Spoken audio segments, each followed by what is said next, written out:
오늘 제목은 미래를 걱정하는 사람들에게 라는 제목으로 말씀 나누겠습니다. 오늘 시간의 개념에 대해서 좀 하겠습니다. 성경에서 말하는 시간 개념이 있어요. 코로나 이후 우리를 가장 당황스럽게 하는 건 뭐냐면 미래 우리 앞으로 다가올 시간에 대해서 어떤 계획도 우리가 할 수 있겠지만 확실히 못한다는 거예요. 확실하게 못한다. 옛날엔 굉장히 우리가 확신 가운데 나갔잖아요. 내가 이렇게 하고 지금 이걸 준비하면 이렇게 될 것이다 라고 했는데 그렇지 않잖아요. 이건 비단 우리들뿐만 아니라 뭐 기업이라든지 나라, 크게 보면 나라까지도 지금은 어떤 것도 속단하고 예단할 수 없습니다. 그러니까 미래가 굉장히 불투명하다는 거예요. 그 속에 우리가 있는데 성경에서는 그 시간을, 이게 시간이잖아요. 미래는 이 시간을 어떻게 정의하고 있는지, 지금 성경에서 말하는 시간 개념으로 우리가 이 시간을 살지 않으면 굉장히 어려워져요. 앞으로 굉장히 힘들어집니다. 그래서 제가 후반부 강의 이제 설교 마지막 부분에 이제 다음 세대를 제가 좀 얘기하면서 요즘 또 화두가 되고 있는 메타버스에 대한 성경적 관점을 좀 이야기할 거예요. 무엇인지. 메타버스 아시죠? 예, 마을버스가 아니라. 할렐루야. 자, 성경에서는 미래를 뭐라고 말하고 있는가? 사실은 연약한 우리들에게 있어서 미래는 사실 불안함이에요. 우리들에게 있어서 미래는 사실은 연약한 인간이라는 단서를 답니다. 미래는 두려움이에요. 그래서 우리가 연약하기 때문에 하나님을 찾는 거죠. 연약하지 않으면 하나님을 찾지 않죠. 그렇기 때문에 하나님과 하나 된 사람은 두렵지 않아요. 그렇죠? 연약하기 때문에 하나님을 찾아요. 그러나 시간의 주관자이신 하나님과 하나 될 때 우린 두렵지 않아요. 그러니까 인간이라는 존재 자체는 뭐냐? 연약함입니다. 연약함. 문제가 많다는 거예요. 그래서 그 연약함을 메꾸기 위해 인간은 노력해요. 열심히 노력합니다. 그 대표적인 노력이 뭐예요? 바벨탑이죠. 최선을 다해서 에덴 동산에서 쫓겨났잖아요. 연약한 상태로 쫓겨났잖아요. 그것을 메꾸기 위해서 인간들이 선택한 것은 하나님께로 돌아가는 것이 아니라 자신의 노력으로 그것을 극복할 수 있다고 생각해요. 그게 뿌리예요. 하나님 없는 노력들의 뿌리가 바로 거기에요. 연약하기 때문에. 그러나 그것은 굉장한 교만이죠. 그게 죄성이죠. 본성이죠. 그러니까 결국 뭐예요? 왜 그렇게 노력해요? 두려워서 그러는 거예요. 왜 요즘 젊은이들이 주식, 부동산에 지금 몰빵하고 있다고 하죠? 뭐라고 그래요? 영끌이라고, 영끌. 영끌의 시대. 왜 그렇습니까? 특별히 왜 이게 우려스럽냐면 젊은 세대들 안에 나타나고 있는 문화라는 거예요. 젊은 세대들 안에. 왜 그렇습니까? 두려워서 그런 거예요. 불안해서. 이렇게 해야 내 미래가 보장될 것 같기 때문에.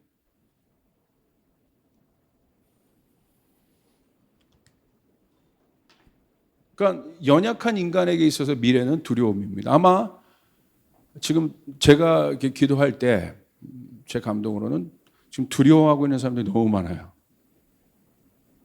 현실의 문제 때문에 두렵지만 이 현실의 문제가 어디와 연결되어 있어요? 미래와 연결되어 있기 때문에. 청년들 말할 것도 없습니다. 뭐 어마어마한 두려움 가운데 있습니다. 한번 그 속에서 우리가 한번 오늘 말씀을 통해서 깊이 성경에서 말하는 시간 개념에 대해서 한번 정의해 보길 원합니다. 마태복음 6장 34절 봅시다. 그러면 성경은 그 미래, 예수님께서는 그 미래를 뭘로 말하냐면 내일이라고 얘기해요. 내일. 그 내일이 미래라는 거예요. 여러분 내일을 살아본 사람이 없잖아요. 성경에서는 그 내일을 뭐라고 말하느냐? 그러므로 내일 일을 위하여 염려하지 말라. 내일 일은 내일이 염려할 것이요 한 날의 괴로움은 그날로 족하니라. 그래서 아주 중요한 단어 몇 가지가 나옵니다. 내일이란 단어. 그러니까 이 내일을 인간들이 어떻게 한다는 거예요? 기본적으로 인간의 태도가 내일을 바라볼 때 염려하고 있다는 거예요. 부자도 지금 행복한 사람도 염려해요. 왜? 내일 이 행복이 깨질까 봐. 그러니까 셀럽들 보십시오. 최고의 인기를 누리고 있으면서도 왜 불안해요? 이 인기가 깨질까 봐. 어마어마한 잠재적 두려움. 지금 누리고 있지만 사실 그렇지 않죠. 그러니까 기본적으로 염려하고 있다는 거예요. 염려. 근데 성경 뭐라고 얘기해요? 염려하지 마라. 그리고 또 괴로움이라는 단어를 지금 쓰고 있습니다. 이 괴로움은 그날로 족하다. 오늘 그 괴로움이 해결이 안 되기 때문에 내일이 염려가 되는 거예요. 그렇죠? 무슨 말이겠습니까? 내일을 무시하는 겁니까? 성경에서 말하는 건? 미래를 무시하는 겁니까? 그러지 않아요. 오늘을 강조하고 있는 거예요. 사도행전 1장 6절부터 7절을 보세요. 아주 중요한 말씀이에요. 그들이 모였을 때 예수께 여쭈어 이르되 주께서 이스라엘 나라를 회복하심이 이때이니까 하니. 예수님이 승천하시기 전에 제자들에게 있어서 가장 중요한 문제는 뭐였어요? 이스라엘의 회복입니다. 실제적 회복. 왜? 지금 고통 속에 있기 때문에. 지금 압제 가운데 있잖아요. 그러니까 이스라엘의 회복은 그들의 오늘 현재의 삶과 아주 직결된 문제입니다. 우리가 여러분 일제 치하에 있을 때 식민지 생활을 하면서 그 시간을 겪으면서 우리에게 있어서 가장 큰 소망은 뭐였습니까? 독립이었죠. 왜? 실제적으로 그 삶이 힘들기 때문에. 그러니까 이스라엘의 회복을 꿈꾸는 그들에게 있어서 주님께 이 때를 물어본 것은 굉장히 현실적인 이유입니다. 근데 주님 뭐라고 얘기하세요? 7절. 이르시되 때와 시기는 아버지께서 자기의 권한에 두셨으니 너희가 알 바 아니오. 뭐라고 얘기하십니까? 이스라엘의 회복에 대해서 물어봤는데 그거 말씀 안 하세요. 결론을 말하자면 당연히 회복됩니다. 그런데 더 중요한 것에 방점을 두십니다. 그 인간의 내면 안에 있는 어마어마한 두려움, 그건 뭐냐면 미래를 모른다는 거예요. 그래서 때와 시를 묻는 거예요. 회복에 대한 방점, 회복에 대한 것을 물었는데 사실은 뭘 더 듣고 싶은 거예요? 언제 그렇게 되냐고 묻고 있는 거죠. 이건 뭐예요? 예수님 왜 이스라엘 회복에 대해서는 얘기 안 하세요? 이들이 어떤 바탕 위에서 이 질문을 했는지 알기 때문에, 어떤 불안함 속에서 이들이 질문했는지를 알기 때문에, 확신 속에서 질문한 게 아닙니다. 이스라엘의 회복이 언제입니까? 확신 가운데 있다고 한다면 그렇게 묻지 않았을 거예요. 이스라엘이 반드시 회복됨을 믿습니다. 이렇게 얘기했을 거예요. 그런데 불안해하면서 묻지 않습니까? 내 인생이 어떻게 되겠습니까? 오늘 우리 가정이 어떻게 되고 내 일터가 어떻게 되겠습니까? 내 직장이 어떻게 되겠습니까? 왜 그렇게 질문합니까? 두렵고 불안하기 때문에. 인간의 본성을 보여주는 이야기라는 거예요. 그러니까 예수님 뭐라고 얘기하세요? 철저하게 이 부분을 티칭하십니다. 때와 시기를 말씀하십니다. Time and seasons. 뭐라고 얘기하십니까? 이 영역은 너희가 관여할 영역이 아니다. 이것은 우리 아버지께, 하나님께 속한 영역이다. 다시 말하면 이 영역은 우리가 갖고 있는 이 차원의 이해로는 절대 이해할 수 없다는 거예요. 여러분의 미래를, 여러분의 앞날을 내가 갖고 있는 모든 차원의 이해로 이해할 수 있습니까? 능력으로 이해할 수 있습니까? 없다는 거예요. 잘 여러분 보시길 바랍니다. 그래서 지금 현 시대에 일어나고 있는 이 코로나 때 갑자기 막 우후죽순으로 일어나고 있는 이런 문화들, 영끌의 문화들. 전문가들이 막 우려하잖아요. 주식 투자하는 거 보고. 주식 투자를 제대로 하려면 기업을 분석하고 그 다음에 전문가의 조언도 듣고 공부하고 해야 되는데 그냥 어떻게 해요? 소문 듣고 투자해요. 이런 문화를 우려하고 있는 거예요. 잘못된 문화이기 때문에. 다 왜 그렇습니까? 이해도 됩니다. 불안해요. 두려워요. 다 하고 있는데 나만 안 하고 있는 것 같잖아요. 나만 뒤처지는 것 같잖아요. 여러분 어떻습니까? 다 학교 내 자식 보냈는데 다 후곡마을의 학원들 다 보냈는데 나만 안 보내? 불안해. 두려워. 왜 불안해? 진짜 왜 불안한 거예요? 다 하고 있는데 나만 안 하고 있는 것 같거든. 자, 그 다음으로 넘어가 봅시다. 그렇다면 인간에게 있어서 가장 큰 절망은 뭐겠습니까? 이 질문은 우리에게 있어서 미래는 무엇입니까? 라는 질문과 같아요. 사실 이 미래 때문에 열심히 사는 거예요, 사람들이. 사람에게 있어서 가장 큰 절망은 뭐냐면요, 미래에 대한 포기입니다. 미래를 더 이상 희망할 수 없을 때, 그 시간, 그때를 우리는 뭐라고 얘기해요? 절망이라고 얘기해요. 이 사람에게 있어서 삶이란 더 이상 아무런 의미가 없습니다. 왜? 미래의 소망이 없는데 오늘 내가 살고 있는 이 현실의 실존 자체가 흔들려 버렸단 말이에요. 그럼 미래에 아무런 어떤 판정을, 뭐 질병의 예를 들어 봅시다. 불치병 판정을 받았어요. 어디가 흔들립니까? 아직 그 미래는 다가오지 않았는데 뭐가 흔들려요? 내 현재의 실존이 흔들려요. 내가 현재 살고 있는 이 현실에서 어떤 것도 나에게 의미를 줄 수가 없습니다. 왜? 지정된 미래 때문에. 그 두려움 때문에. 그 사람에게 있어서 돈이 무슨 의미겠습니까? 큰 아파트가 무슨 의미겠습니까? 하루아침에 내가 현재에서 생각하고 있는 모든 가치의 개념이 바뀌어버려요.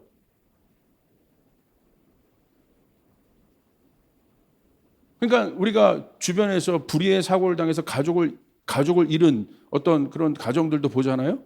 뭐가 흔들려요? 실존이 흔들리는 거예요. 의미가 없는 거예요. 제가 실제로 아는 어떤 한 가정인데 유명 연예인의 가정이었어요. 연예인이 자살을 했어요. 아주 예전에 있었던 일입니다. 연예인이 자살했어요. 근데 제가 나중에 이제 들었는데 장례식이 끝나고 이 목사님의 설교를 듣고 그 어머니와 그 연예인의 어머니와 또 언니가 그 목사님에게 뭐라고 얘기했냐면 이 목사님의 설교가 굉장히 강했던 거예요. 어떻게? 의미를 주는 설교였어요. 목사님의 설교가 저희를 살렸습니다. 이 장례 끝나고 둘이 같이 따라 자살하기로 결정했었다는 거예요. 의미가 없다는 거예요. 절망이죠. 절망의 단계에 들어가면 모든 것을 사람들이 포기합니다. 폐인이 됩니다. 현실의 삶이 완전히 망가지는 거예요. 허무주의에 빠져 아무것도 하지 않습니다. 우려되는 건 이런 사람들이 지금 증가되고 있다는 거예요. 우리 주변에. 어마어마한 허무주의에 빠져 있는 사람들. 삶의 의미를 찾지 못하고 있는 사람들. 지금이야말로 여러분 기회입니다. 아멘. 예수가 왜 소망인지 우리는 알고 있어요. 할렐루야.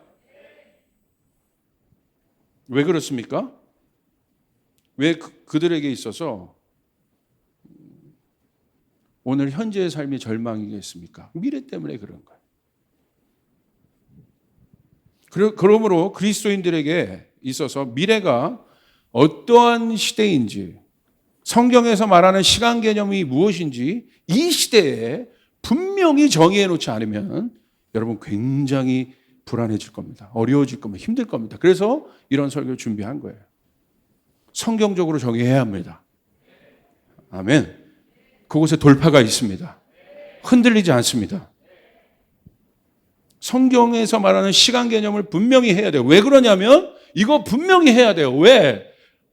시간은 뭐예요? 과거, 현재, 미래로 구성되어 있어요. 우리가 어디에 있습니까? 그 흐름 안에 있어요. 시간 밖에 있는 사람이 있습니까? 모든 인간들은 시간 안에 있어요. 이 시간의 흐름을 거스를 수 있는 존재는 없습니다. 살아있다면. 그러므로 우리는 어떤 시간들을 지금 보내고 있습니까? 결국 거기까지 이제 질문해서 들어가는 거예요. 오늘 우리는 그 시간을 어떻게 경작하고 있습니까? 우리는 그 시간들을 어떻게 보고 있습니까? 우리에게 흘러가는 그 시간들을 그냥 맞고만 있습니까? 아니면 어떻게 해야겠습니까? 하나님 나라가 올 거라고 얘기했어요. 주님이 올 거라고 얘기했어요. 제자들이 어떻게 했습니까? 아무것도 안 했습니까? 어떻게 했습니까? 그냥 그 시간이 흘러가는 대로 가만히 있었습니까? 그 어떤 때보다도 열심히 살았어요. 다른 시간을 사는 거예요. 오늘 그 의미를 찾는 일들이 여러분 가운데 있기를 주님의 이름으로 축복합니다. 왜 그것이 중요하냐면 이 시간은 우리가 오늘 살고 있는 삶, 이 삶이 뭐예요? 이 삶이 나라는 거야, 나. 왜 삶이 중요하냐? 왜 여러분 삶에서 하나님을 경험해야 되냐고 얘기하냐면 이 삶이 뭐예요? 이 삶이 나야, 나. 결국 나에 대한 이야기이기 때문에 그런 거예요. 이 삶을 남이 살아줘요? 이 나잖아요, 이 삶이. 삶이란 건 뭐예요? 삶이 나잖아, 삶이. 그죠? 단어만 바꿨을 뿐이에요. 그 속에 내가 있지 않습니까?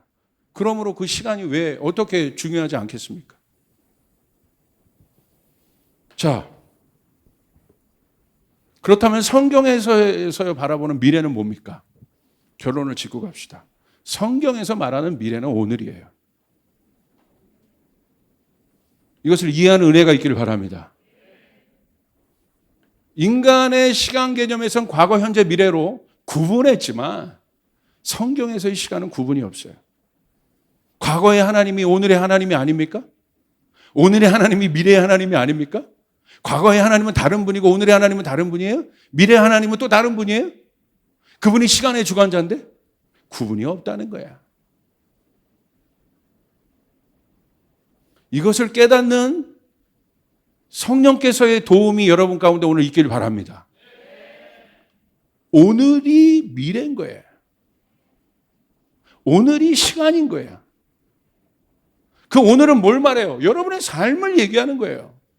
얼마나 직접적인 이야기입니까? 오늘이라는 것은 이 오늘이란 개념이 어떤 개념인지를 우리 알아야 돼요. 이 오늘에서 우리는 하나님의 실존을 경험한단 말이에요. 자, 보세요. 과거에 영광이 있었어요. 어떤 사람에게. 과거에 영광이 없는 사람 어디 있어요? 과거에 반장 한 번 안 해본 사람 어디 있어요? 종교회장 한 번 안 해본 사람 어디 있어요? 과거에 인기가 한 번 없었던 사람이 어디 있어요? 다 있어요, 물어보면. 과거에 싸움 못 해본 사람 어디 말해보면 뭐 다 종교 캡장이야. 캡장이라는 단어를 모르나요, 여러분? 과거의 영광이 오늘 내가 엉망이라면 무슨 소용이 있냐는 거예요, 이 과거의 영광이.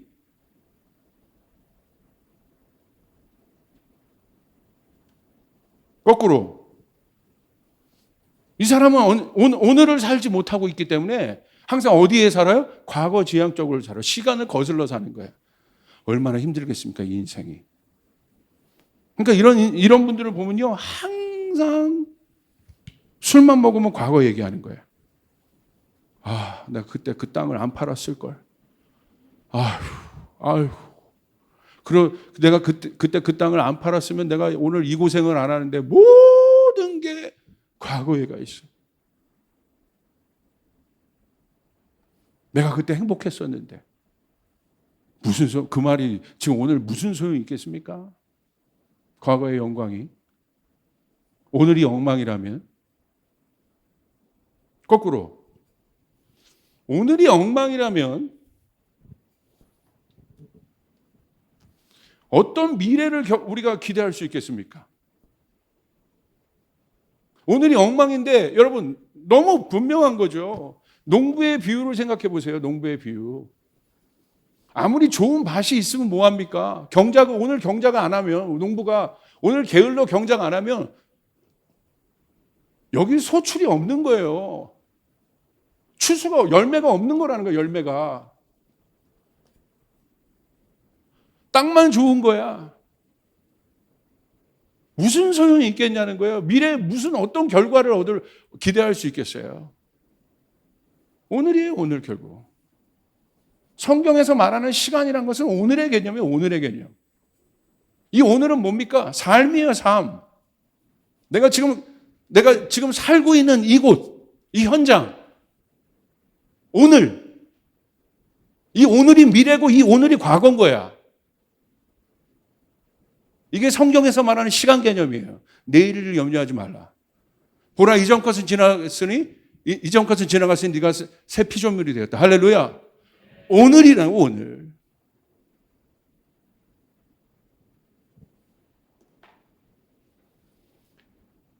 이런 사람들은 이 미래를 어떻게 바라? 오늘이 엉망이면서 미래만 바라보고 있는 사람. 아무것도 경작하지 않으면서. 뭡니까? 두 가지로 빠집니다. 이상주의자가 돼요. 나는 잘 될 거야. 아무 경작도 안 하면서 농부가 소출이 날 거야. 나는 많은 결실을 맺을 거야. 뭡니까? 이상주의자죠.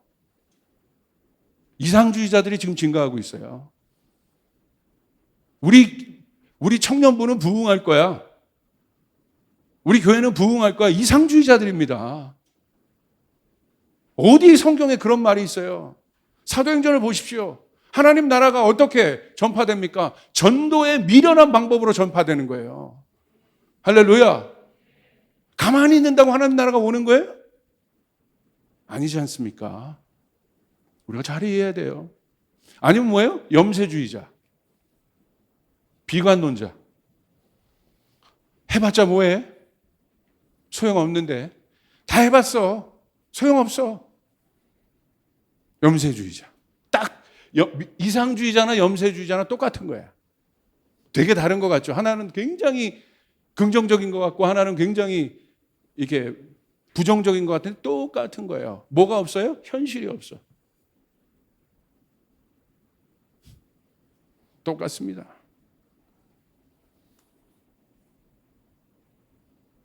다시 한번 정리합시다. 오늘은 무엇입니까? 삶이라는 거예요. 그게 오늘이에요. 그게 오늘의 정의예요. 삶. 그 삶은 뭡니까? 나야, 나. 나. 내 가족. 우리 공동체. 내가 없으면 삶이 어떻게 있습니까? 우리 가족이 없으면 삶이 어떻게 있습니까? 실존의 주체. 그 삶이라는 실존의 주체. 나잖아요.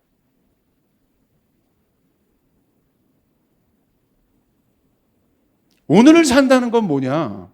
다른 말로 하면 또 하나 더 있어요. 이 오늘은 뭐냐? 땅인 거예요, 땅. 우리가 땅에 살고 있잖아요.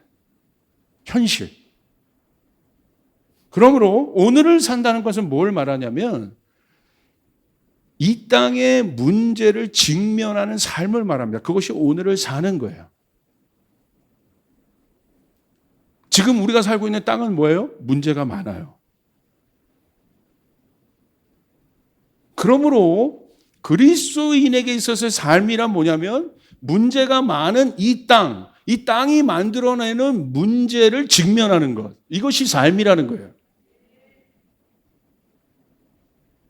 도망가는 거 아니라 이상주의자들이 만든 어떤 공간에 숨는 것도 아니고 염세주의자들이 만든 공간에 숨는 것이 아니라 이 땅이, 이 불완전한 땅이 하나님이 창조했지만 인간의 죄악으로 오염된 이 땅이 만들어내는 문제를 직면하는 것.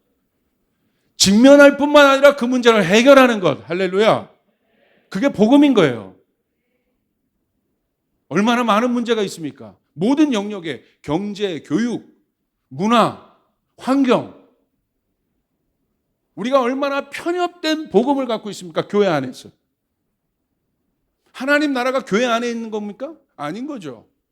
복음이 교회 안에 있습니까? 아닌 거죠. 하나님 나라는 편막에 있는 거예요. 모든 곳에 있는 거, 어디 있는 거? 땅에 있는 거예요. 성전에 갇혀 있는 것이 아니라. 여러분이 성전 안에서만 살아요? 그 땅은 삶이라니까, 삶. 그 삶이 교회 안에만 있습니까? 아니지 않습니까? 우리 가정에도 있고, 우리 일터에도 있고, 이태원에도 있고, 홍대에도 있고, 또 문제가 있는 땅이 어디예요? 강남에도 있고, 거기는 삶이 없습니까? 있잖아요. 사람이 있으니까.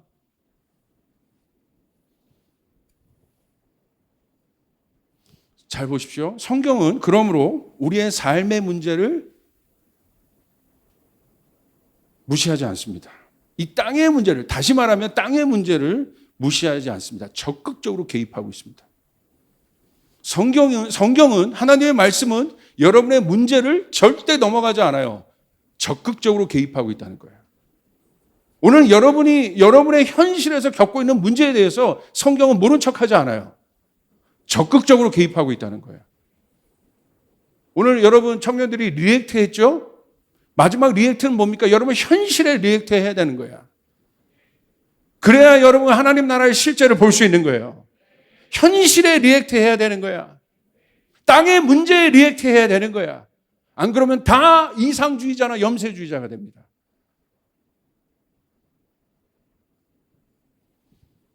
주님이 그렇게 얘기하셨어요. 마태복음 6장 9절부터 13절 보세요. 그러므로 너희는 이렇게 기도하라. 하늘에 계신 우리 아버지여, 이름이 거룩히 여김을 받으시오며. 자 보세요. 시작은 하늘로부터 시작합니다. 하늘에 계신. 이 주기도문은 뭐예요? 주님이 직접 우리에게 가르쳐 주신 기도예요. 기도가 제일 중요하잖아요. 이 기도를 하라는 거예요. 주기도문. 시작이 어디에서 시작됩니까? 하늘로부터. 우리 아버지의 이름이 거룩히 여김을 받으시오며, 그 하늘에서. 그 다음 10절 보십시오. 바로 10절부터 마지막 13절까지 전부 다 땅에 대한 이야기예요. 시작만 하늘인 거야. 얼마만큼 주님이 땅에 대해서 관심이 있는지, 다시 말하면 우리의 삶에 대해서 주님이 관심이 있는지 우리는 주기도문을 통해서 우리는 이해해야 돼요. 오늘 주님은 여러분의 현실에 관심을 갖고 계세요. 오늘 우리의 신앙이라는, 내가 지금 이 시간에 만나고 있는 그 하나님과의 관계가 신앙이란 말이야. 신앙은 현재성인가? 현재 있는 거. 현재. 살아있다는 건 현재라는 거예요. 과거, 미래의 것이 아닌 거예요. 오늘 내가 살고 있는 삶, 현실. 잘 보세요. 뭐부터 시작합니까? 와, 강력해요. 10절. 나라가 임하옵시며. 나의 킹덤 컴. 어디로? 땅에. 나라가 어디에 임해요? 하늘에 임해요? 땅에, 내 삶에, 우리의 현장에, 우리 가정에, 우리의 일터에, 모든 영역 가운데 나라가 임하옵시며. 할렐루야. 이것을 위해 너희는 기도하라. 또 뭐라고 나옵니까? 뜻이 하늘에서 이루어진 것 같이 어떻게 기도해라? 땅에서도 이루어질지어다. 얼마만큼 성경이 이 땅에 대해서, 우리의 삶의 문제에 대해서 관심이 있습니까? 이걸 기도하라는 거야. 이걸. 딴 거 말고, 하늘에 붕 떠서 살지 말고 거기에 그 실제를 위하여 기도하라. 주님은 여러분을 통해서 하나님 나라의 실제를 이 땅 가운데 이루기를 원하십니다. 하나님 나라의 실제가 임한다는 건 여러분을 통해서 문제가 해결되기를 바라시는 거예요. 11절 보십시오. 일용할 양식을 주시옵고 땅의 문제예요. 하늘의 양식이 필요합니까? 얼마나 굶주린 사람이 많습니까? 배고픔은 땅의 문제라는 거야.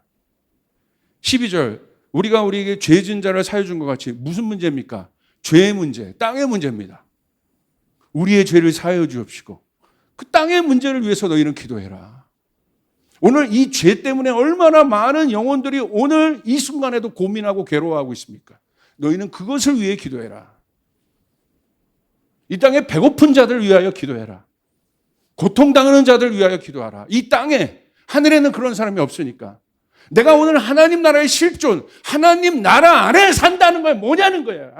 하나님 나라 안에 내가 있다는 게 뭡니까, 여러분?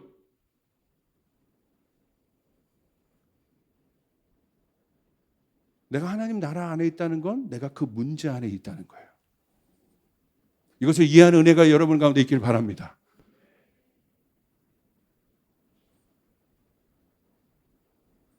주님은 우리들을 통해서, 교회를 통해서 그래서 복음을 주신 거고 적극적으로 이 문제를 해결하고 싶어 하십니다.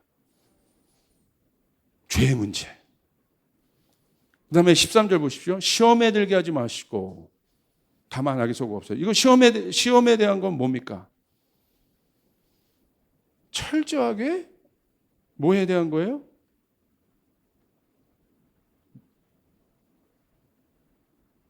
땅에서 일어나는 문제들이라는 거예요. 얼마나 많은 시험들이 있습니까? 악의 문제. 하나님 나라에 악이 없잖아요. 다 땅에서, 이 불완전한 땅에서 일어나는 문제. 다시 말하면 오늘 우리 안에서 일어나는 문제. 우리가 얼마나 배고픕니까? 영적으로나 정신적으로나 감정적으로나. 얼마나 많은 죄악의 문제들이 있습니까? 얼마나 많은 시험의 문제들이 우리 가운데 있습니까? 시험이 참 많잖아요. 악의 문제들. 인간이 얼마나 악하면 여러분 정인이 사건 같은 것이 일어납니까? 이게 악의 문제라는 거예요. 그것을 바라보면서 우리는 어떻게 있어야겠습니까? 그게 오늘이에요. 오늘 삶.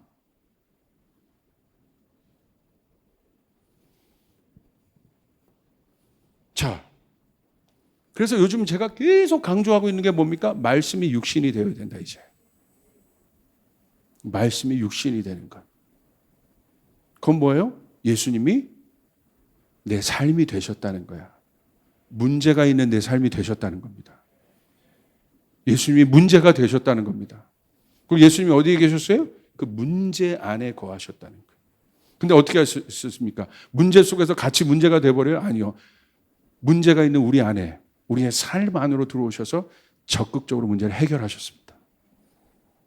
기적을 일으키셨습니다. 배고픈 자에게 먹을 것을 주셨습니다. 그게 말씀이 육신이 된다는 거예요. 실제라는 거예요. 실제. 고통 속에 있는 자들의 고통을 풀어주셨습니다. 자유함이 없는 자들에게 자유함을 주셨습니다. 죄책감에 있는 자들에게 자유함을 주셨습니다. 정죄감에 있는 자들에게 순결함을 허락하여 주셨습니다. 얼마나 실제입니까? 이게 말씀이 육신이 되었다는 거예요. 다 어디에 관계된 거예요? 삶에 관계된 거예요.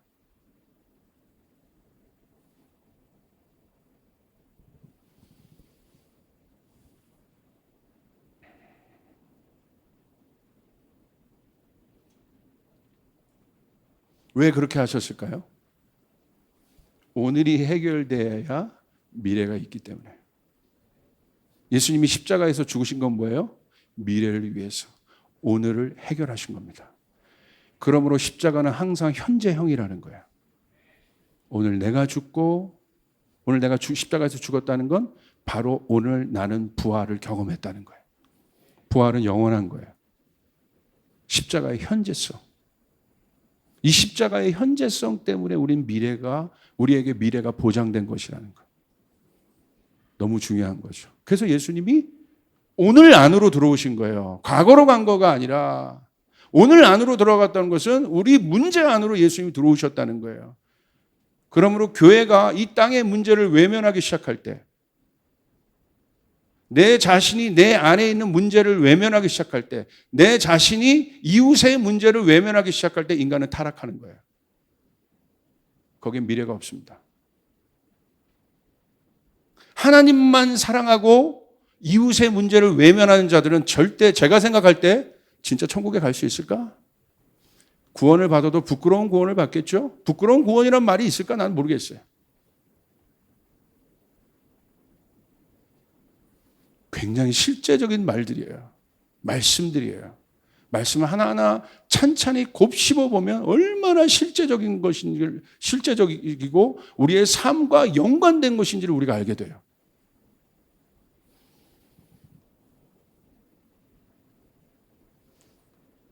가만히 보니까 이 코로나 시즌에 저희 교회 새신자만 100명이 넘게 왔어요. 나중에 이제 비대면에서 대면으로 오면 어떻게 될지 모르겠는데, 저는 당연한 현상이라고 봅니다. 왜? 갈급한 거야. 아마 이 현상은 더 깊어질 겁니다. 이제 본격적으로 이제 움직이기 시작했어요. 진짜를 찾아. 우리 교회가 우리 교회만 뭐라는 게 아닙니다. 제가 말하는 거 우리 교회가 아니더라도 이제 진짜를 찾아 움직일 거예요. 아멘. 더 이상 이제 속지 않습니다. 종교 노름에 더 이상 빠지지 않습니다. 왜? 그것이 우리 안에 있는 본성이기 때문에. 그러나 진짜 이때 위험한 건 뭐냐면, 차라리 사실 내가 문제가 있다고 여기는 사람은 찾아요, 주님을. 그런데 진짜 문제는 뭐냐면 타성에 젖은 사람들. 아무런 감동이 없는 거예요. 이광준 목사님 설교가 참 중요했는데 아무런 감동이 없는 거예요. 옆에 누가 또 문제가 해결돼도 아무런 그 안에 목마름이 없는 거예요. 감격이 없는 삶. 감격이 없는 곳에 기쁨이 있겠습니까? 신앙은 기쁨인데 주님을 만난 건 최고의 기쁨인 거예요. 그러니까 매너리즘에 빠지는 거예요. 이게 진짜 문제인 거예요. 저 같은 사람에게 제일 많아요. 오히려 사역자들에게 제일 많아요. 오래 신앙생활을 한 사람이 일수록 제일 많고 우리 교회 오히려 개척 멤버일수록 제일 많을 수 있어요. 그러니까 싸워야 되는 거예요.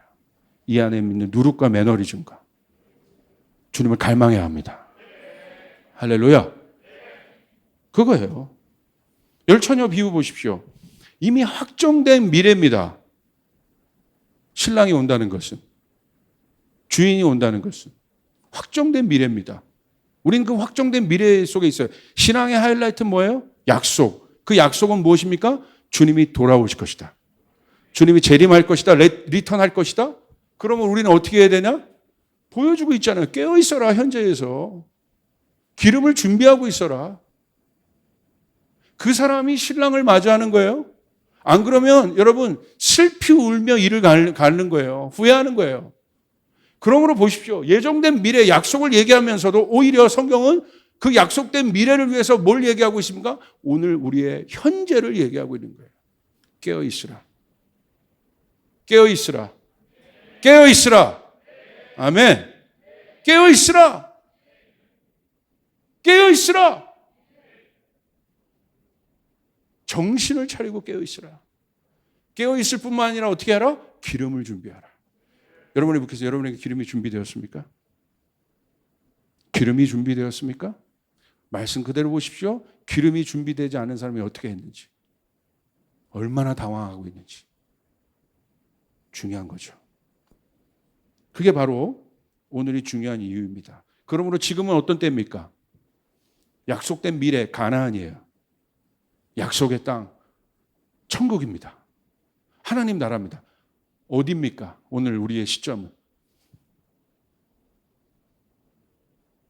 오늘 여러분을 주님께서 출애굽하셨어요. 그리고 어디로 여러분을 구원받게 하셨어요? 어디로 이끄십니까? 하나님의 약속으로 여러분을 이끄십니다. 믿으시면 아멘 합시다. 여러분의 가정을 그 약속으로 이끄실 것입니다. 그 약속은 회복과 치유와 소생함이 있는 곳입니다. 승리가 있는 곳입니다. 증거가 있는 곳입니다. 기적이 있는 곳입니다. 그 전에 우리를 어디로 이끄세요? 그 약속의 땅은 누구 거냐는 거야. 광야는 뭐예요? 광야의 정의는 오늘이에요. 오늘. 광야에서 내일이 있습니까? 광야에서는 철저하게 오늘만 있을 뿐이에요. 왜? 음식도 쟁여둘 수가 없어. 하나님은 뭘 줘요?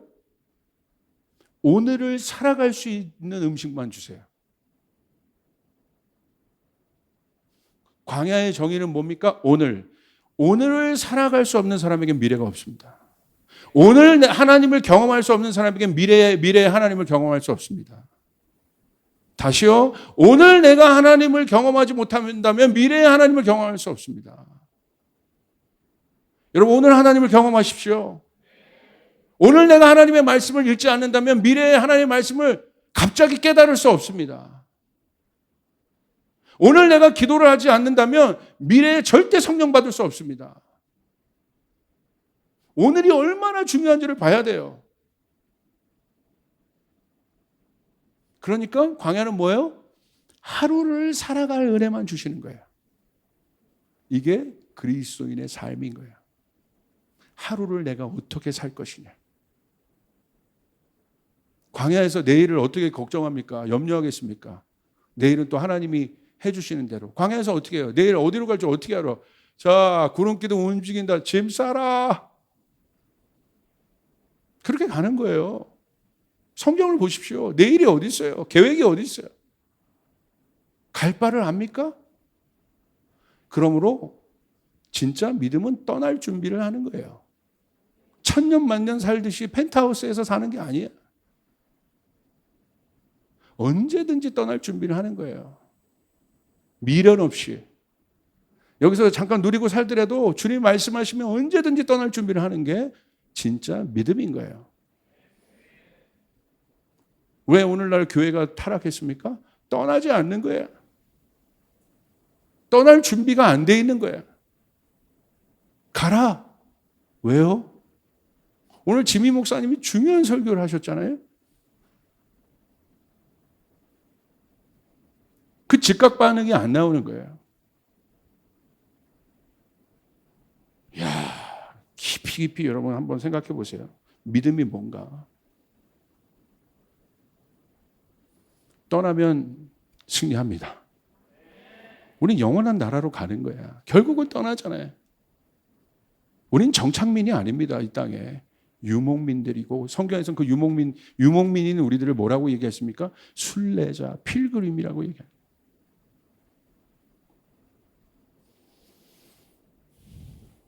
그러므로 오늘이 중요합니다. 다시 말하면 오늘 내 앞에 있는 사람이 중요해요. 요즘에 이런 신앙이 참 위험해요. 이게 코로나 시대 어려우니까 극단주의 현상이 일어나요. 극단주의. 극단주의는 내일이 없다는 거야. 사실 순교의 각오로 사는 것이 내일이 없다는 신앙이죠. 순교의 신앙 참 필요하죠. 근데 잘 보세요. 진짜 순교가 뭔가? 어떤 사람이 막 그런 교회 나갔어. 아니면 다 죽어! 다 순교해! 그렇게 살아야 돼. 그래서 어느 날 푸사 사진을 바꿔요. 순교의 신앙으로 살아가리. 그걸 바라보고 있던 어느 날 자기 친척 중에 어떤 목사님인데 이건 실제 이야기야. 자기 친척 중에 하나가 어떤 교회 나가서 그런 교회야. 극단주의적 교회. 거기 가더니 뭔가 이대로 안 되겠다. 그러면서 그렇게 썼어요. 우리도 얼마나 순교를 강조해요. 저희 교회도. 제가 말하는 순교는 그런 순교가 아니에요. 극단주의적 순교가 아니에요. 근데 그걸 푸사 사건을 딱 바꾸더니 갑자기 삼촌은 그렇게 살면 안 돼요. 목사인 삼촌에게 그러더래. 뭐예요 이 시국에. 정죄하더래. 순교의 신앙으로 저는 살아갑니다. 근데 이 목사님이 쭉 듣다가 뭐라는 줄 아세요? 너 아버지한테나 잘해. 무슨 순교야. 네 형제들한테나 잘해. 네 한마디로 끝나는 거예요. 너 시어머니한테나 잘해라. 순교하기 전에. 거기서 엄청난 문제를 만들어 놓고선 내 앞에 있는 사람 하나를 섬기지 못하는 사람이 누굴 위하여 죽습니까? 내 친구를 위하여 목숨을 버리지 못한 사람이 누구를 위하여 목숨을 버릴 수 있습니까? 제 말에 동의가 되시면 아멘 한번 해보시겠어요? 뭐가 순교입니까? 부사사건 바꿔서 나는 순교의 신앙으로 살아가리라. 이게 순교입니까? 오히려 그것은 세상과 더 큰 골만 깊게 팔 뿐이에요. 오늘 삶이라는 거, 오늘이라는 개념이 뭐냐는 거야. 오늘 예수님이 어떻게 하셨어요? 오늘 자기 앞에 있는 제자들의 발을 닦으신 거예요. 오늘 자기 앞에 있는 자기를 배반한 제자들을 찾아가서 용서하신 거예요. 오늘 예수님의 오늘은 바로 앞에 있는 사람이었어요. 바로 앞에 문제를 갖고 있는 사람이었어요. 내 옆에 있는 이웃이었어요.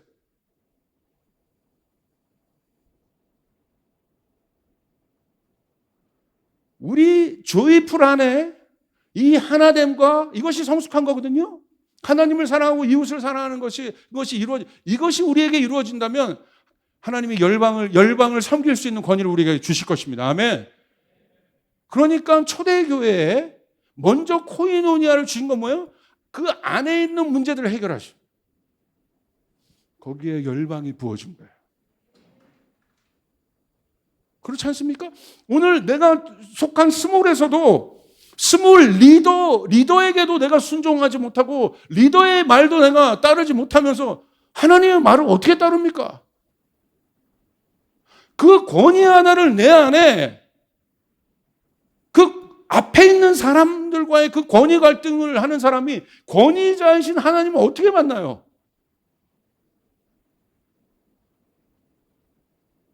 맞잖아요. 내 앞에 있는 이웃에 내 형제의 발을 닦지 못하는 사람이 어떻게 남의 발을 닦아요? 이건 정말 현실적인 문제야. 우리가 진짜 반응해야 될 게 뭐냐는 거야. 여러분, 주님은 우리가 이 현실을 살길 원하세요. 그 사람에게 미래가 바뀝니다. 아멘? 힘들죠. 어렵죠. 스몰 리더가 돼서 양 한 번을 돌보지 못한 사람이 무슨 열방의 양을 돌볼 수 있단 말이에요. 맞잖아요. 단기 선교 갔다 오면 뭐합니까? 내가 리더로서 내 앞에 있는 양 한 번을 내가 케어해보지 못한 사람이 어떻게 다른 사람을 케어할 수 있습니까? 거짓말쟁이요. 아프더라도 들으십시오. 이것을 극복해야 하나님 나라가 임하는 것이에요. 아멘. 이런 얘기하면 이제 속으로 이제 문 딱 걸어 잠그고 아니야, 나 안 들어. 10년, 20년 교회 생활하면 뭐 하냐고요. 30년 교회 생활하면 뭐 하냐고요. 오늘 내 앞에 있는 그 사람의 발 한 번을 못 닦는데 나와 다르다고, 나와 다른 배경이라고, 나에게 아픈 말을 했다고, 뭐가 성숙한 겁니까? 성숙이란 개념은 뭡니까? 내가 주님 앞에 금식 기도하는 게 성숙한 개념이에요? 뭐가 성숙한 거예요? 뭐가 사랑입니까? 하나님은 사랑인데 사랑의 실제가 뭡니까? 막 두 손 들고 예배하는 게 사랑이에요? 제가 전도사 때 얘기했잖아요. 부활절 연합 예배하는데 제가 존경하는 오카노 목사님이 설교하시는 거에서 상암동 경기장에 우리 제자들 데리고 청년들 데리고 다 가서 얼마나 흥분되는지 막 오카노 목사님이 눈물을 흘리며 명설교를 하셨어요. 회개하라 한국교회 막 하면서 막 침을 튀겨 가시면서 그 설교를 들으면 아직도 제가 눈물이 나요. 저도 막 울고 있는데 저희 청년이 원래 구역이 정해졌는데 여러 연합 예배니까 옆에 있는 교회 의자를 앉았나 봐. 갑자기 권사님이 저리 가! 막 하면서 방금 그 설교를 들었는데 여기는 우리 자리야. 방금 오카노 목사님이 눈물을 흘리며 회개하라. 하나님을 사랑하고 이 땅을 섬길 것에 대해서 얘기했는데 와, 그리고 자기 목사님 순서가 끝나니까 다 나가요. 뭐가 오늘입니까? 무엇이 삶입니까? 무엇이 현재입니까? 그곳에 미래가 있겠습니까? 여러분 보십시오. 주님의 시간은 베드로후서 3장 8절 사랑하는 자들아 주께는 하루가 1000년 같고 1000년이 하루 같다는 이 한 가지를 잊지 말라.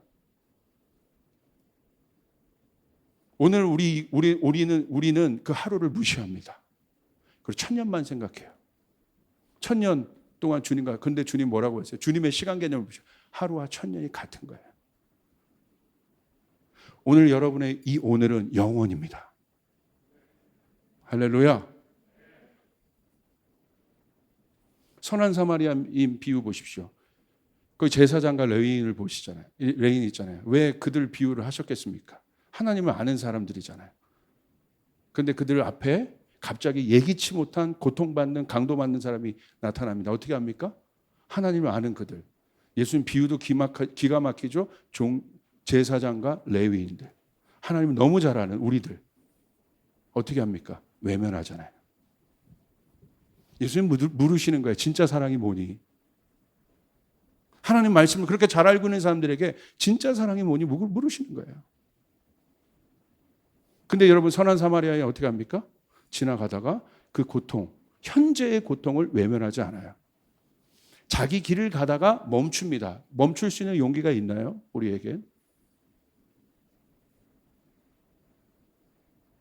내가 아니면 누가 돌보겠지. 이런 생각이 있을 수 있어요. 좋은 생각으로 한다. 그러지 않아요. 성경은 뭐라고 얘기해요? 네 앞에 고난당하고 고통당한 사람이 있으면 멈추라는 거예요.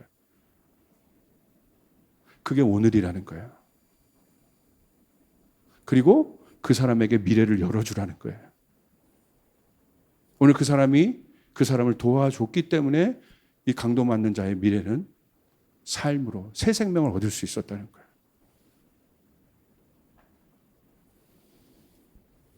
진짜가 되길 바랍니다. 진짜가 되길 바랍니다. 진짜가 되길 바랍니다.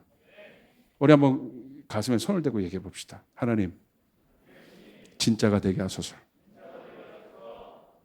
진짜가 되게 하소서. 저도 진짜 힘든 게 뭐냐면 솔직히 고백하면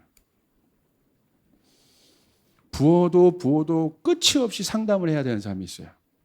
이게 얘기하다가 지난번에 얘기했잖아.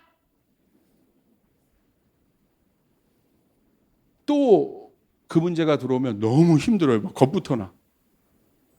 근데 주님이 물으시는 거예요. 그럼에도 불구하고 또 만날 수 있냐 너? 그게 저한테 있어서 제일 큰 도전이에요. 다른 도전이 아니라. 밑빠진 독에 밑빠진 독에 물을 부으라는 거야. 얼마나 힘듭니까? 뻔히 아는데. 근데 주님은 뭐라고 하는 거예요? 나가는 양보다 붓는 양이 더 많으면 물이 찹니다. 더 큰 사랑을 요구하시는 거예요. 그게 힘든 거예요. 쉽지 않아요. 제 안에 영향력 있는 사람, 좋은 사람, 나에게 유익이 되는 사람은 내가 막 만나고 싶어하고 그런 마음 하나와 나에게 전혀 유익이 되지 않을 것 같고 내 에너지를 써야 될 것 같은 사람이 있다면 나는 누구를 택할까? 내 마음이 공평한가? 이것이에요. 이 질문이 오늘 제 말씀을 날카롭게 하는 거예요. 할렐루야. 이게 선교예요. 선한 사마리. 자, 예수님께서 바라보는 오늘은 뭐였습니까? 고통이라는 거예요. 문제가 있다. 근데 예수님 어떻게 하셨어요? 그냥 가지 않으셨잖아요. 그분이 친히 내려오셔서 우리와 함께 하셨습니다. 그러므로 현재의 고통이 주는 미래는 암울합니다. 그래서 우리는 철저히 오늘을 기쁨으로 살아내야 합니다. 감사함으로 살아내야 합니다. 아무것도 염려하지 말고. 자, 보십시오. 불평을 입에 달고 다니는 사람이 있어요. 자, 보세요. 불평은 문제가 있으니까 불평을 하겠죠. 불평한다고 문제가 해결됩니까? 그러면 저는 1억 번 불평하겠어요. 1억 번보다 센 비유가 뭐지? 너의 배. 항상 그러잖아요. 너 10배 왜? 난 너의 배. 그러면 끝나는 거지. 판사. 너무 유치하지만, 그죠? 불평한들 문제가 해결됩니까? 아니잖아요. 결국 그 불평은 나에게 독을 쏘는 것과 같은 거예요. 내가 죽는 거예요. 안에 있는 게 바깥으로 나오는 거거든요. 그럼 우리는 언제 어디서나 기뻐해야 합니다. 기뻐하기로 결정해야 합니다. 그래야 미래가 밝아지는 거예요. 아멘. 누구에게도, 절망 가운데 있는 사람에게도, 묶여 있는 사람에게도. 저 사람이 병원에서 내일 죽는다 할지라도 우리가 기도할 때 어떤 기도해야 돼요? 하나님, 이미 이 사람은 천국 갔습니다. 아니, 천국 갔습니다. 이 사람은 이제 끝났습니다. 이 영혼을 받아주십시오. 그렇게 아니요. 우린 그 사람에게 숨이 붙어있는 한 갈등하지 마십시오. 우린 끝까지 고쳐달라 얘기해야 되는 거예요. 할렐루야. 이게 믿음이에요. 이게 소망이에요. 이미 죽을 거라는데 가서 너 어차피 죽을 거야. 아니죠. 아니야. 주님이 회복하실 거야. 믿습니까? 우리 배은정 쌤을 위해서 기도했잖아요. 오늘 소식들 여러분 받으셨잖아요. 병원에서 거의 사실은 가망 없다고 그랬어요. 기도하니까 오늘 기적적으로 하나님 고쳐주셨잖아요. 할렐루야. 주님은 살아계십니다. 그리고 다시 병원에서도 의사들도 서울대병원 의사들이 지금 놀랐다는 거예요. 다시 항암을 받을 수 있도록. 그 수치까지 올라갔습니다. 끝까지 우리는 소망을 잃으면 안 됩니다. 희망의 말을 말하는 것을 잃으면 안 됩니다. 절망의 시대에는 같이 절망 속에 있는 것이 아니라 복음이란 것은 기쁨이요. 오늘 하나님 나라가 그 사람에게 현재일 것이라고 얘기해 줘야 되는 것이에요.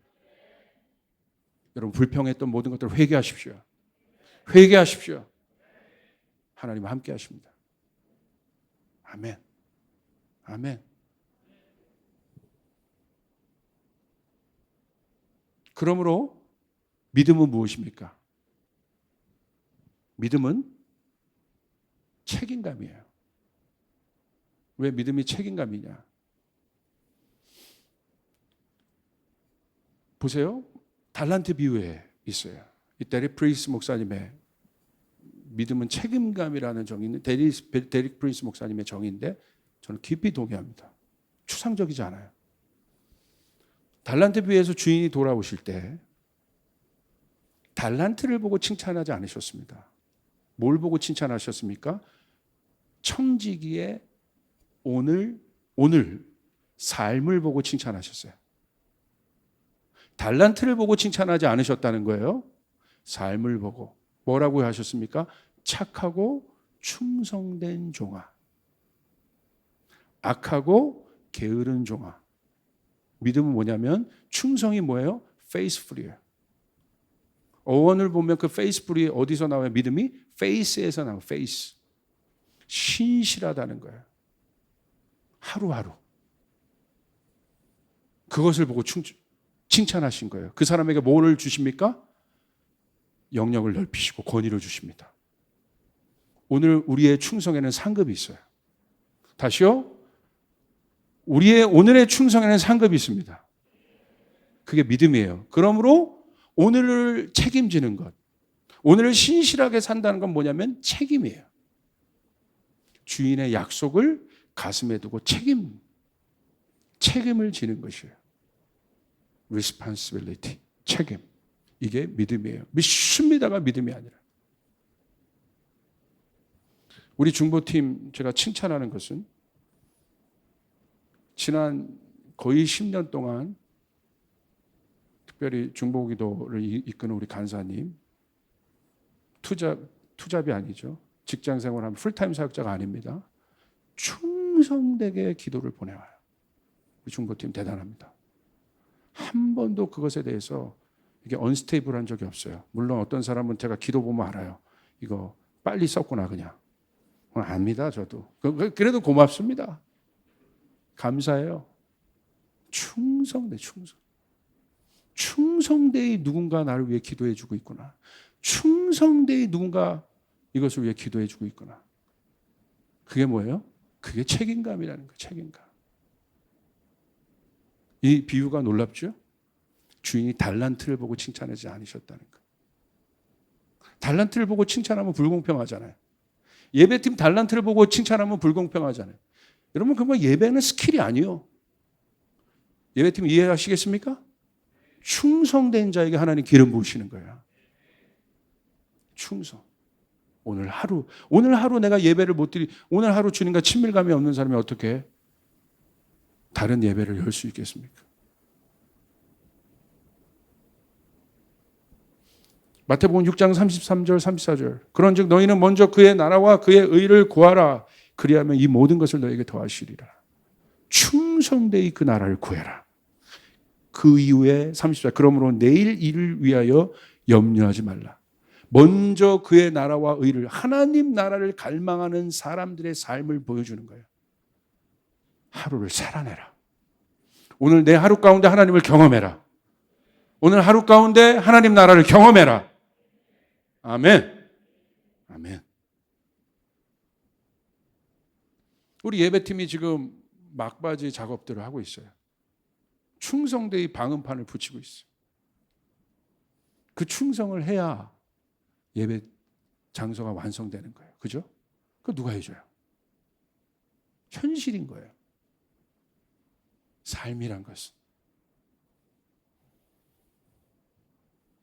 충성되게 삽질해야 돼요.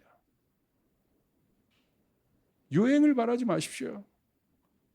가장 잘못된 이 기독교 세계관에 잘못된 건 요행을 바라는 한탕주의입니다. 그러니까 뭐가 무시돼요? 삶이 무시되는 거예요. 그냥 기도원에만 가면 다 되는 줄 아는 거야. 기도원에 가야 될 때가 있는 거예요.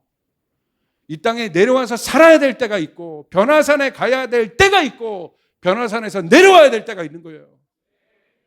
아멘. 누가 기도원에서 살아요? 완전히 급한 사람, 난치병 걸린 사람들 당연히 이해되죠. 그런데 현실을 도피해서 기도원 가 있는 사람이 있어. 그 사람 빨리 내려와야 되는 거야. 그잖아요. 얼마나 여러분 실제적입니까? 겟세마네에 가서 예수님이 기도해야 될 때가 있고, 예수님이 내려오셔서 십자가를 지셔야 될 때가 있으셨다는 거예요.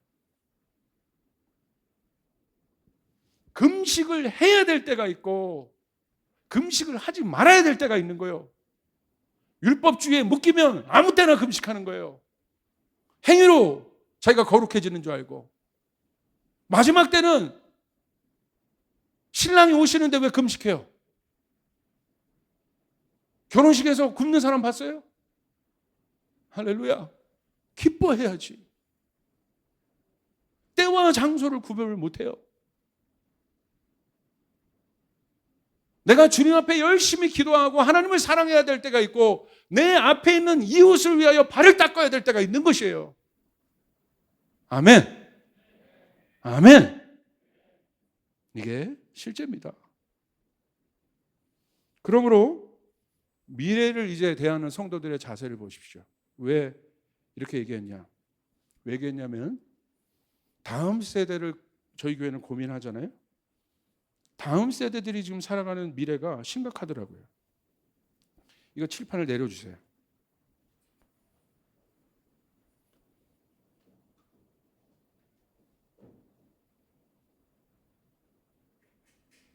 메타버스라고 여러분 들어보셨죠? 메타버스. 메타버스 뭐냐면, 메타는 뭐예요? 초월하다, 변화를 얘기해요. 버스는 뭐냐면 유니버스라고 얘기하는 거예요. 세계.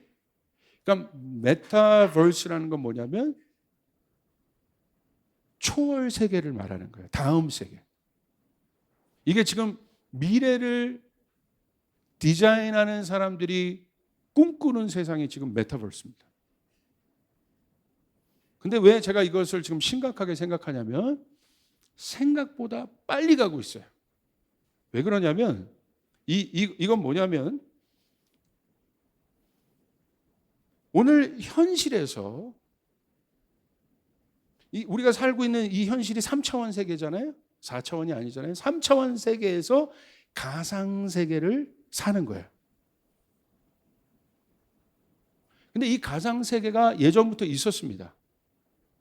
그런데 이 가상 세계가 현실의 세계와 점점 분리가 구분이 되지 않은 현실로 들어가고 있다는 거예요. 예를 들어서 여러분 이 메타버스를 이해하는 제일 좋은 그 이해가 뭐냐면 싸이월드 아시는 분 손 들어보세요. 싸이월드 아바타 꾸며보신 분 한번 손 들어보세요. 집도 꾸며보신 분 한번 손 들어보세요. 싸이월드 생각하시면 되는 거예요. 싸이월드 왜 꾸몄습니까? 열심히 아바타 왜 만들었습니까? 도토리 사가지고. 도토리. 왜 샀습니까? 친구가 오게 하기 위해서. 음악도 바꾸고. 거기 내 집을 꾸미잖아요. 그 개념인 거예요. 그 개념이 실제가 되는 거예요. 그래서 이 메타버스라는 이 세계는 지금 단순히 소셜라이징 됐잖아요. 지금 모든 것이 페이스북이나 이 모든 것이 사람들 다 연계해 버렸단 말이에요. 지금 네트워크 시켜버렸어요.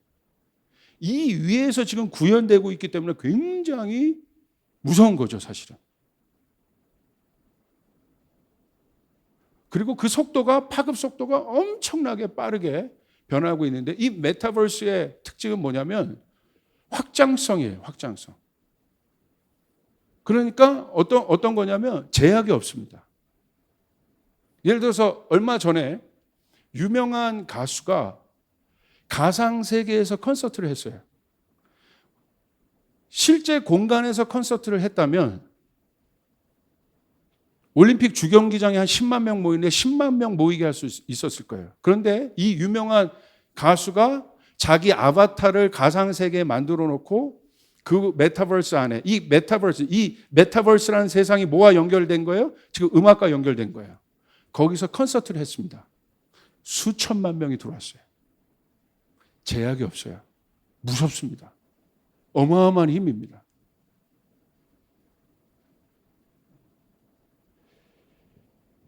정치, 경제, 사회, 문화 전반적인 측면에 다 연결될 수 있어요.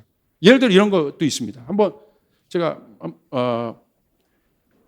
보여드릴 텐데 미국에 왜 이게 심각하냐면 로블록스라는 게 있어요. 지금 이 아이들 메타버스로 게임을 만든 건데 거기에 아바타들을 만들어서 미국 청소년의 55%가 거기에 가입돼 있어요.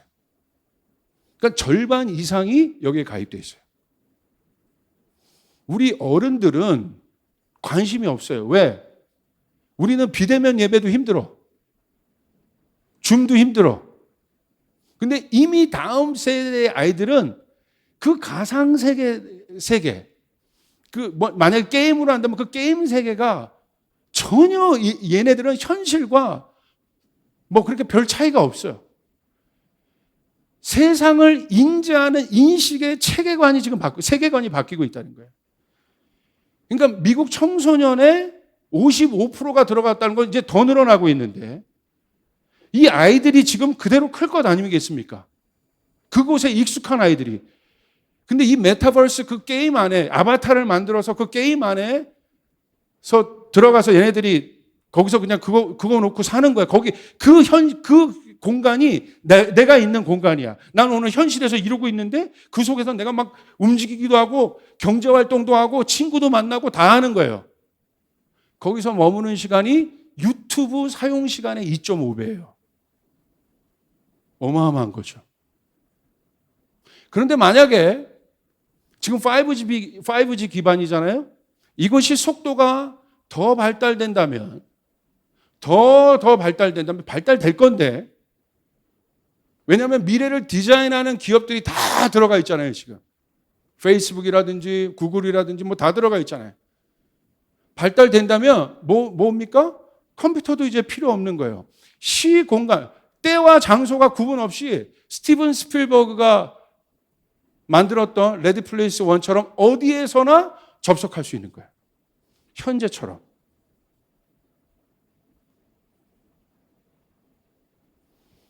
그래서 이미 그 가상세계 공간 안에서 이미 많은 활동들이 있습니다. 지금 게임으로만 가고 엔터테인먼트로만 간 것이 아니라 얼마 전에 한 대학에서 입학식을 이 메타버스 기반으로 했습니다. 그 가상 공간 안에 대학을 만들고 신입생 여러분들 축하합니다. 다 한 명 한 명이 아바타가 되어서 그 안으로 들어가서 입학식을 합니다. 그리고 교실도 들어가요. 그리고 이 메타버스 세상 안에선 이미 경제활동이 일어나고 있기 때문에 이미 유명 명품 구찌나 루이비통이 아니라 보세요. 메타버스 안에 들어가서 구찌 옷을 팔아요. 아바타가 입을 옷을. 이 땅에서도 구찌는 명품인데, 루이비통은 명품인데, 저기서도 내 아바타가 구찌가 파는 저 정도는 입어야 그래도 좀 나은 거예요. 그러니까 이 아바타들은 뭐예요? 부캐릭터예요. 부캐라고 해요. 부캐. 오늘 현실의 실존은 난데 부캐릭터들이 엄청나게 움직이는 세상. 교회는 어떻게 되겠습니까? 우리 미래, 우리야. 여러분들이야 지금 말하는데 제가 벽에다 두들기는 것 같아요. 할렐루야. 청년들도 되게 뭔가 앞서가는데 아니지. 지금 다음 세대들 10대 더 밑에 애들은 이게 삶이 돼버린 거예요. 우리나라에서는 뭐가 있냐면 네이버에 제페토라는 게 있어요. 이 제페토에 지금 유저가 2억 명입니다. 그래서 지금 YG라든지 지금 엔터테인먼트 기반만 있는데 거의 이게 활성화되어 있는데 블랙핑크 만들어서 여기에 100억 가까이를 투자했어요. 어마어마하게 지금 돈을 투자하고 있는 거예요. 그러면 저 공간에서 자기 캐릭터를, 그러니까 이 네페토에서 자기 캐릭터를 만들려면 어떻게 해야 되냐면, 여러분이 만들려면 어떻게 해야 되냐면, 제가 제 캐릭터를 만들려면 제 실사 사진을 찍습니다. 그리고 이 실사 사진을 기반으로 해서 제 아바타가 만들어져요. 근데 제가 마음에 안 드는 부분이 있잖아. 코를 좀 높이고 싶다. 그러면 코를 사면 돼. 옷이 마음에 안 들어. 그럼 티셔츠 하나를 사면 돼. 근데 보통 티셔츠가 한 5천 원이면 사요.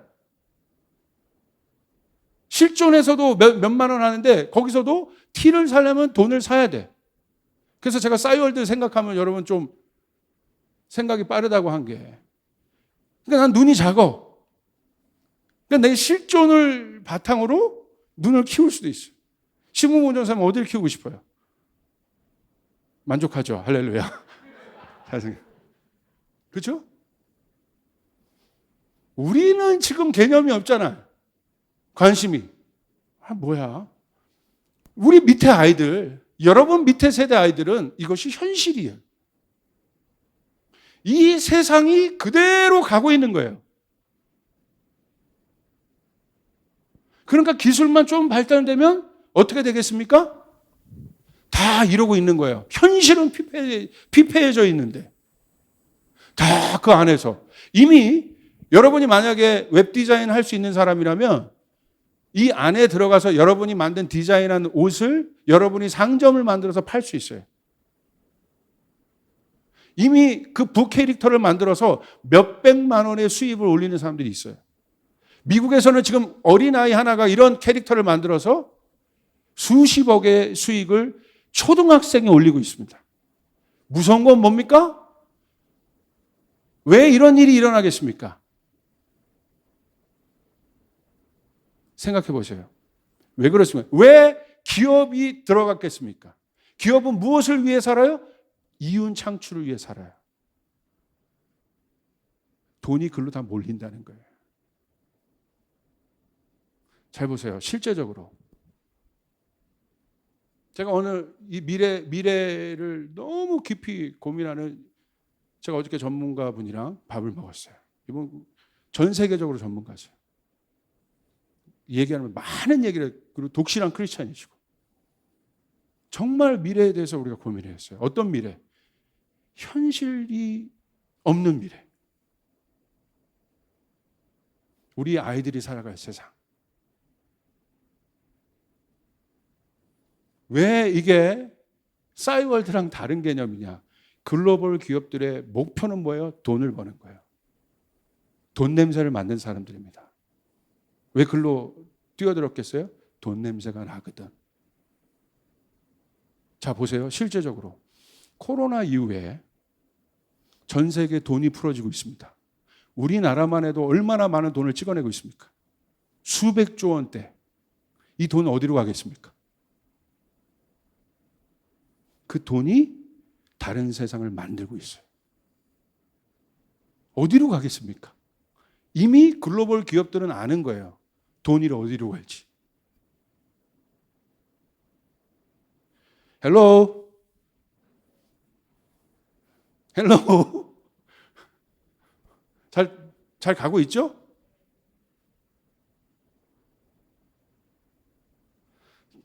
지금 우리도 그 음악실 만들어 놓고 거기다가 지금 그 메타버스에 있는 R45 예배팀을 지금 만들어내지 않나. 예를 들어 이런 겁니다. 이게 모든 게 현실과 연결이 돼 있으니까, 예를 들어 신문보랑 황정경 간사님이 이제 콘서트를 한다.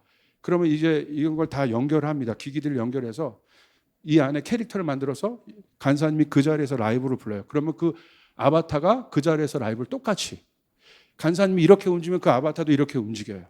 그러니까 간사님이 청중들, 그 청중들도 다 아바타들이야. 아바타를 보면서 청중들이 반응이 없어. 그러면 간사님이 왜 해? 그러면 이 아바타가 어떻게 해요? 해 이렇게 하는 거야. 똑같은 거예요.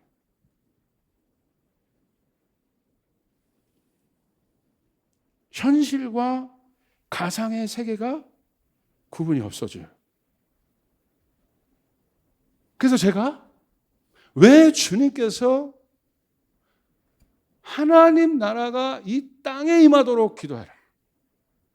뜻이 하늘에서 이루어진 것처럼 땅에서도 이루어질지어다.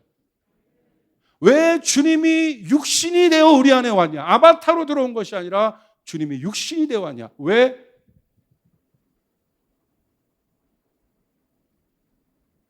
그 말씀들이 지금 이 시대에 얼마나 우리에게 실제적으로 다가오는지, 땅의 개념이.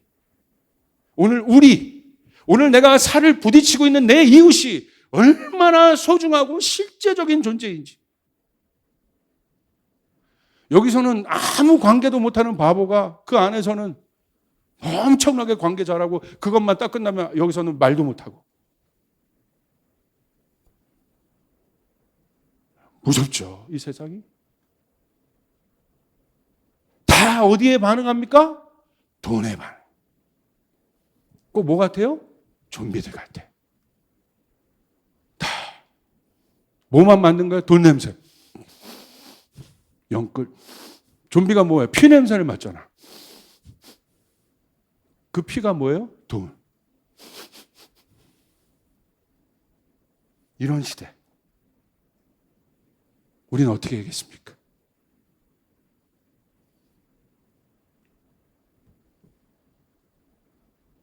그러므로 우리는 이 하루를 살아내야 합니다. 어느 순간 우리가 이 세계를 받아들일 거예요. 그러나 현실 없이 이 세계를 받아들일 수는 없어요. 우리가 어느 시점에서 비대면 예배를 받아들였잖아요. 그러나 현실이 기반되지 않는 비대면이 얼마나 어렵습니까? 사실은 우리가 그 세계를 이젠 긍정적으로 봐야 될 때가 올 수도 있습니다. 그러나 땅이 무시된 현실 무대, 그거에 다 패해져 있어서 거기서 머무는 동안은 자기가 막 날아다니기도 하고 이쁜 이런 자기의 모든 소원을 거기서 다 이루어 주잖아요. 다이어트 할 필요가 없잖아. 거기는 내가 날아다닐 수도 있잖아. 모든 꿈들이 내가 상상한 대로 다 현실이 되잖아요. 근데 밑으로 왔는데 날아다닐 수도 없고 여전히 못생겼고 여전히 문제투성이고 어떻게 할 겁니까? 이 어마어마한 괴리감은.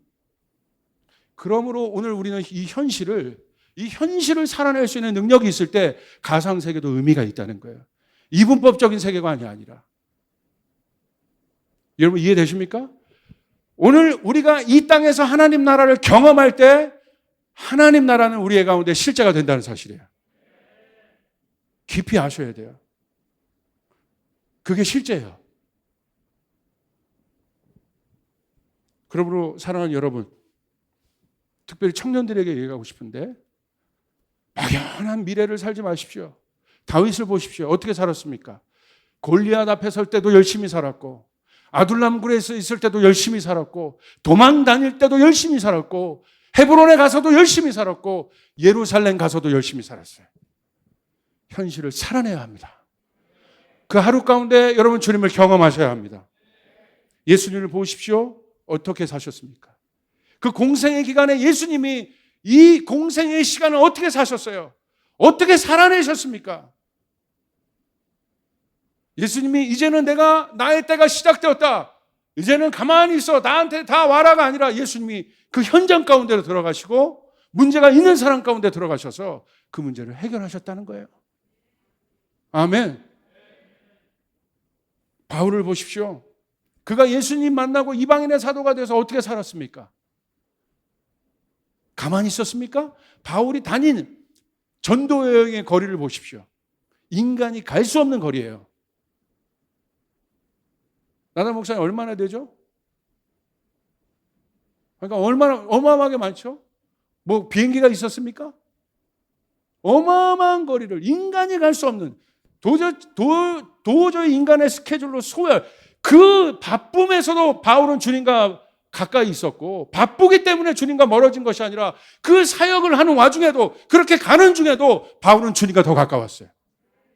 달리면서도 주님을 생각했어요. 달리면서도 주님과 함께 했어요. 아멘. 이제는 그런 시대가 된 거예요.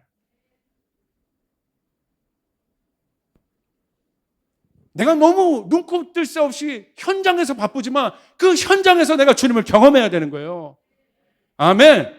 내가 일하면서 주부로서 너무 힘들지만 그 실제 속에서 그 현장에서 주님을 경험해야 되는 거야. 아멘. 여러분 믿습니까?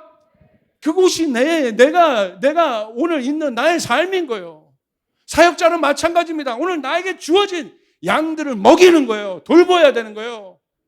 그 현장에서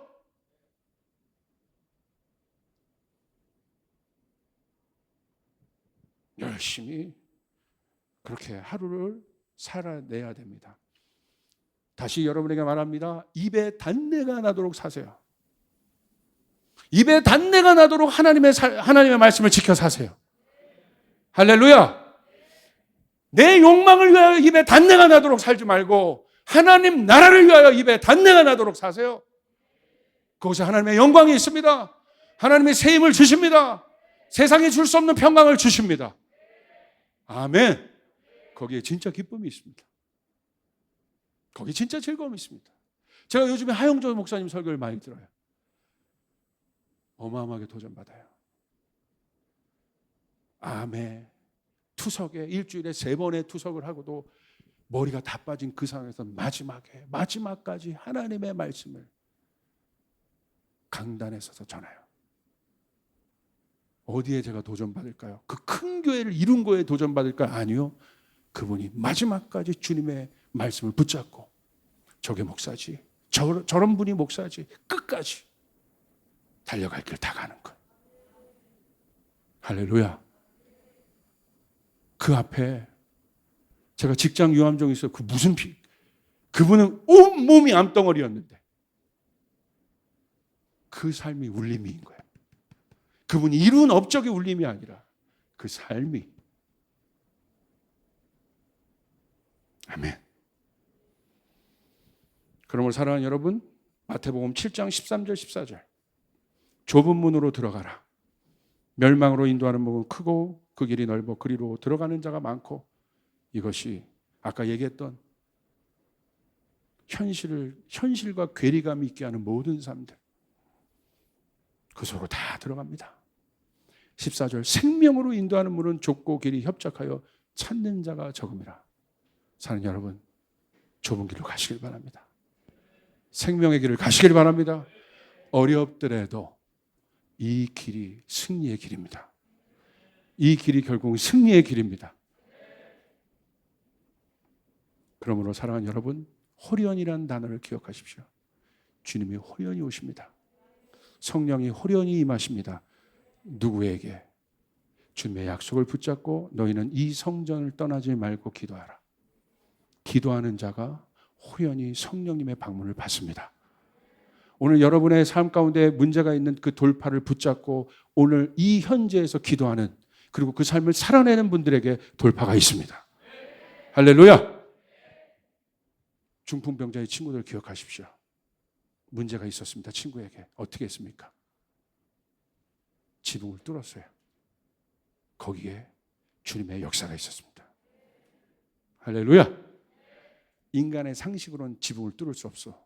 데이터로는 지붕을 뚫을 수 없어. 내 능력으로는 지붕을 뚫을 수 없어. 그러나 믿음은 주님 계신 곳을 향하여, 주님이 계시기 때문에 지붕을 뚫어버린 거예요.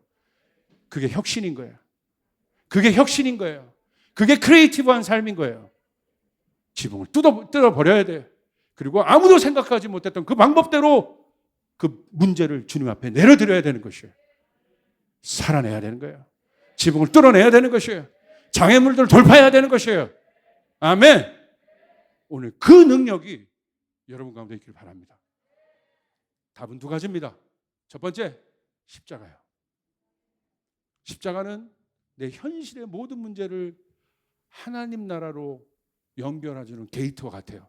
십자가의 현재성. 예수님의 2000년 전의 십자가가 아니라 오늘 그 십자가는 나와 함께한다.